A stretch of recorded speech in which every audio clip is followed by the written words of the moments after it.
Halo semuanya, jadi malam ini gue Santi dari Saya Pilih Bumi mengunjungi nih Mas Edi. Mas Edi ini tuh punya karya yang dia buat dari sampah apapun, dan bisa dibuat suatu karya, salah satunya tuh lukisan juga. Jadi malam ini kita tuh bakal sharing-sharing mengenai hal itu. Ya Mas Edi ya? Ya pastinya seperti itu kira-kira prosesnya. Di sini sebenarnya tidak sulit mengerjakan lukisan dengan limbah plastik ini. Nah, tapi permasalahannya itu mungkin kebanyakan orang nggak berani coba. Itu aja sih permasalahannya. Karena mungkin orang masih mikirnya melukis ya pakai cat gitu. Iya, seperti itu. Masih belum terbayang mereka gimana caranya bisa dari plastik gitu. Nah, itu dia. Kita terkunci oleh dogma yang sudah kita anut sendiri. Ya, bahwasanya melukis itu hanya otentiknya adalah dengan cat. Sementara ya melukis itu bisa pakai bumbu dapur, bisa pakai lumpur, bisa pakai macam-macam, bisa arang, bisa abu rokok dan sebagainya. Semuanya, media tidak pernah membatasi kita untuk berkarya, itu dia. Berarti kalau kayak gitu, kalau misalkan dari itu semua, mungkin warnanya nggak sebanyak plastik gitu kali ya Mas ya?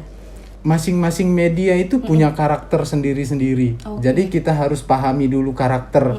Misalnya contoh kayak kopi. Aku lumayan lama di kopi, kurang lebih hampir 7 tahun juga di kopi. Kopi yang diseduh 1 hari, 2 hari, 3 hari, 4 hari itu akan menimbulkan efek-efek warna tersendiri. Sampai nanti kopi itu tumbuh jamurnya. Kalau kopi yang tumbuh jamur itu kadang dia membawakan warna ke arah hijau, ke arah violet, ke arah brown, merah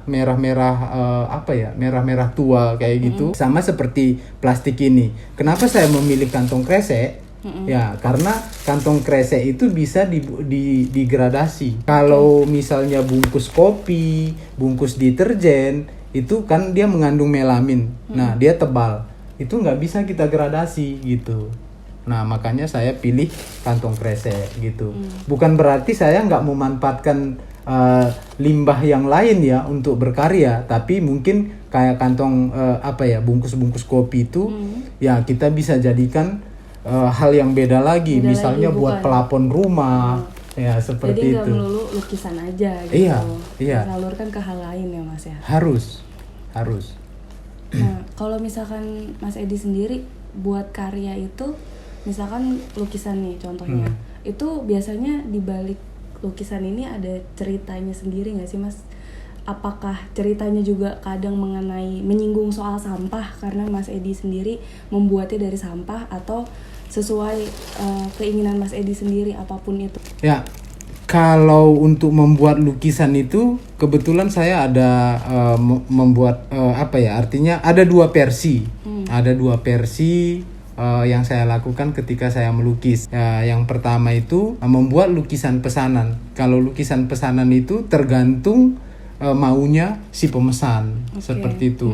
Nah, kalau lukisan idealisku sendiri, kebetulan kalau di seni rupa itu saya membawa style surrealisme. Jadi saya akan selalu bercerita melalui gambar atau karya yang aku buat itu ya sudah jelas soal-soal lingkungan, seperti itu ya, termasuk penebangan hutan, termasuk edukasi soal pemanfaatan sampah ya, sosial, yang jelas terkait dengan hal-hal bagaimana kita bisa mengedukasi orang banyak, seperti itu. Salah satu contoh mungkin seperti lukisan yang ada di belakang kita ini.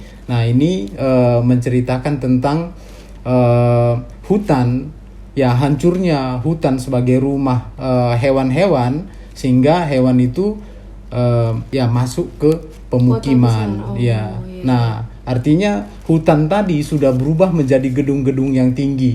Itu maka saya buat ini menyimbolkan salah satu kota di Amerika, New York, seperti itu. Nah, mereka sudah kehilangan hutan mereka. Nah, makanya jangan sampai Indonesia kehilangan hutannya. Maka ketika kita kehilangan hutan, yang rugi itu adalah kita semua. Mulai sekarang ya kita harus jaga alam kita supaya kita bisa terhindar dari bencana. Nah, itu semuanya sebenarnya yang saya sampaikan melalui karya-karya yang saya buat. Tujuannya kepada perbaikan lingkungan seperti itu. Mungkin Mas Edi boleh nih di-share harapan Mas Edi sebenarnya apa sih harapan terbesar dari semua yang Mas Edi lakukan ini untuk masyarakat, untuk Mas Edi sendiri atau buat seluruh dunia lah istilahnya. Kan pasti pergerakan ini Mas Edi menginginkan suatu harapan dong dari yang Mas Edi kerjakan. Iya, pastinya setiap perbuatan itu pasti punya tujuan. Artinya kalau saya sendiri, saya pribadi itu berharap marilah kita bersinergi satu sama lain antara masyarakat dengan pemerintah untuk melakukan satu perbaikan untuk kebaikan kita bersama, seperti itu. Nah makanya soal lingkungan itu tidak mungkin hanya anggaplah kita berdua melakukan sebuah inovasi untuk menghilangkan sampah di Indonesia, kita nggak akan mampu.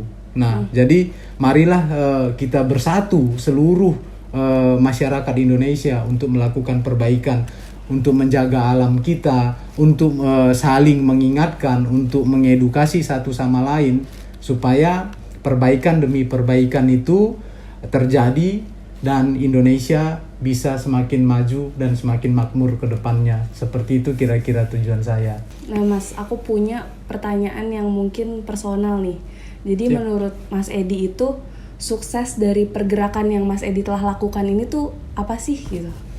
Ya baik, sebenarnya definisi sukses itu banyak sih. Masing-masing kita itu punya cara kita sendiri menyampaikan ataupun merasakan kesuksesan. Nah kalau versi saya sendiri ya, yang namanya sukses itu ketika hari ini saya tidak bisa membuat A, tapi besok saya bisa membuat A.